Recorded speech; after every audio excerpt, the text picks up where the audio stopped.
जय श्री राम जी भक्तों। आज आप सुनेंगे श्री रामचरितमानस जी के अयोध्या कांड का 196 नंबर का दोहा। जैसा कि आप हर दिन 3 दोहा सुनते हैं और इसके अंदर जितनी चौपाइयाँ आती हैं सारी चौपाइयों को अर्थ के साथ सुनाऊंगी। तो शुरू करते हैं, आप ध्यान से सुनिए। हम आरंभी हरि कथा, तुम निर्वाहन आए।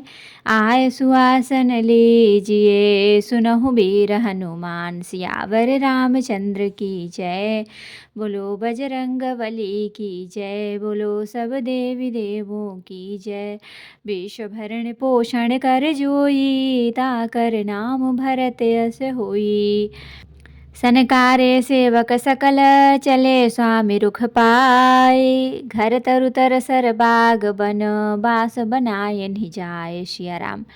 उसने अपने सब सेवकों को इशारे से कह दिया। वे स्वामी का रुख पाकर और उन्होंने घरों में, वृक्षों के नीचे, तालाबों तथा बगीचों और जंगलों में ठहरने के लिए स्थान बना दिए।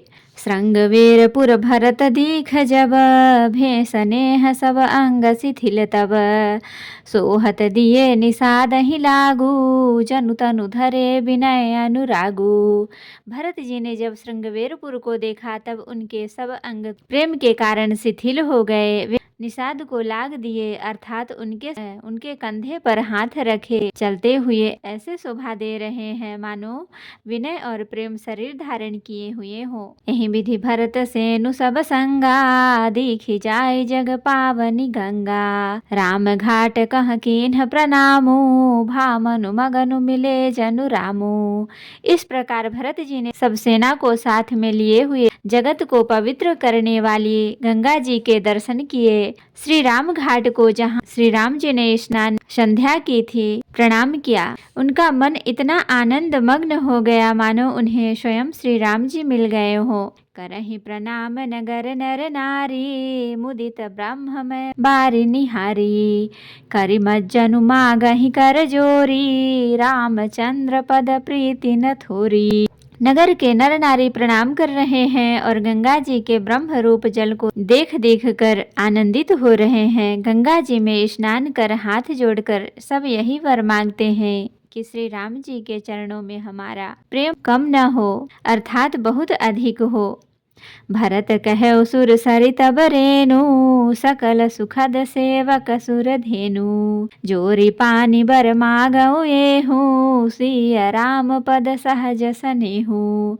भरत जी ने कहा, हे गंगे, आपकी रज सबको सुख देने वाली तथा सेवकों के लिए तो कामधेनु ही है।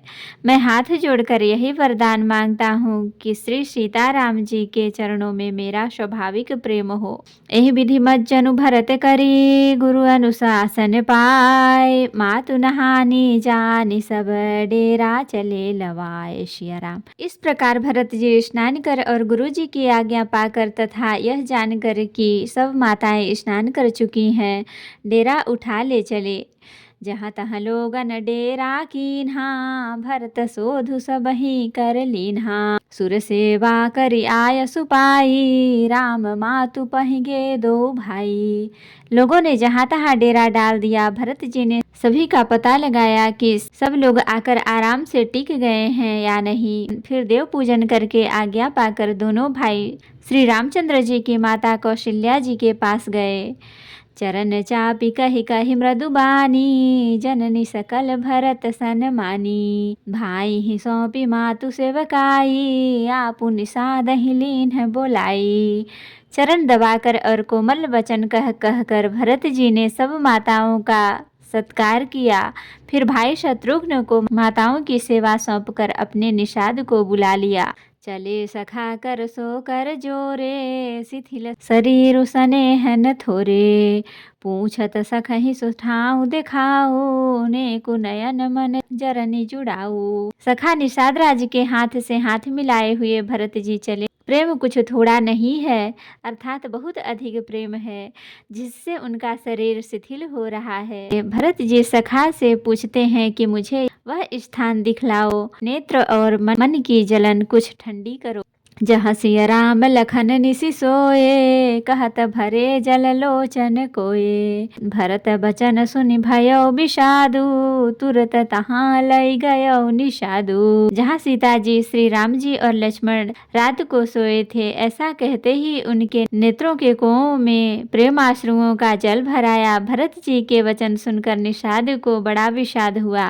वह तुरंत ही उन्हें वहां ले गया जहाँ शिशुपा पुनीत तर, रघुबर की विश्राम।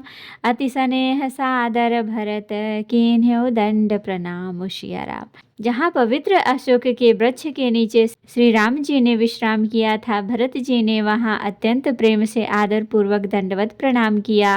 कुश साथरी निहारी सुहाई, कीन्ह प्रणाम प्रदक्षिण जाई। चरण रेख रज आँखिन लाई, बनई न कहत प्रीति अधिकाई। अशोक की सुंदर साथरी देखकर उनकी प्रदक्षिणा करके प्रणाम किया। श्री रामचंद्र जी के चरण चिन्हों की रज आँखों में लगाई। उस समय के प्रेम की अधिकता कहते नहीं बनती। कनक बिंदु इव चारिक देखे, राखे शीस सिय सम लेखे। सजल बिलोचन हृदय गलानी, कहत सखासन बचन सुबानी। भरत जी ने 2-4 स्वर्ण बिंदु सोने के कण या तारे आदि जो सीता जी के गहने कपड़ों से गिर पड़े थे, देखे तो उनके सीता जी के समान समझकर सिर पर रख लिया। उनके नेत्र प्रेमाश्रु के जल से भरे हैं और हृदय में ग्लानि भरी है। वे सखा से सुंदर वाणी में ये वचन बोले। श्रीहत सिय बिरह दुतिहीना, जथा अवध नर नारी बिलीना। पिता जनक देव पट तर के ही, करतल भोग जोग जग जेही। ये स्वर्ण के कण या तारे भी सीता जी के विरह से ऐसे श्रीहत शोभाहीन एवं कांतिहीन हो रहे हैं, जैसे राम वियोग में अयोध्या के नर नारी विलीन शोक के कारण क्षीण हो रहे हैं। जिस सीता जी के पिता राजा जनक हैं, इस जगत में भोग और योग दोनों ही जिनकी मुट्ठी में है, उन जनक जी को मैं किसकी उपमा दूं। ससुर भानुकुल भानु भुआलू, जहि सिहात अमरावती पालू। प्राणनाथ रघुनाथ गोसाई, जो बड़ होत सो राम बड़ाई। सूर्य कुल के सूर्य राजा दशरथ जी जिनके ससुर हैं, जिनको अमरावती के स्वामी इंद्र भी सिहाते थे, ईर्ष्या पूर्वक उनके जैसा ऐश्वर्य और प्रताप पाना चाहते थे। और प्रभु श्री रामचंद्र जिनके प्राणनाथ हैं, जो इतने बड़े हैं, कोई भी बड़ा होता है वह श्री रामचंद्र जी की दी हुई बड़ाई से ही होता है। पति देवता सुति अमनीषी, साथरी देख बिहरत हृदय न हरिहर। पविते कठिन विषेख। सिया राम। उन श्रेष्ठ पतिव्रता स्त्रियों में शिरोमणि सीता जी की साथरी कुशशैया देखकर मेरा हृदय हहरा कर दहल कर फट नहीं जाता है शंकर, यह वज्र से भी अधिक कठोर है। तो भक्तों, आज के लिए इतना ही। कथा विसर्जन होत है, विदा हो हनुमान। राम लखन सीता सहित सदा करहु कल्याण। कहु दंडवत प्रभु सन, तुमहि कहु कर जोर। बार बार रघुनाथ कही, सुरत करायहु मोर। नाथ एक वर माग्यहु, सोई कृपा कर देहु। जन्म जन्म प्रभु पद कमल, कबहु घटे जनि नेहु। सियावर रामचंद्र की जय, बोलो बजरंग बली की जय, बोलो सब देवी देवों की जय। तो भक्तों, अगर वीडियो पसंद आई हो तो लाइक करें, शेयर करें, कमेंट करें और सब्सक्राइब भी कर लें, ताकि मेरी हर वीडियो आपको आसानी से मिल सके। जय श्री राम जी भक्तों, आपका दिन शुभ हो।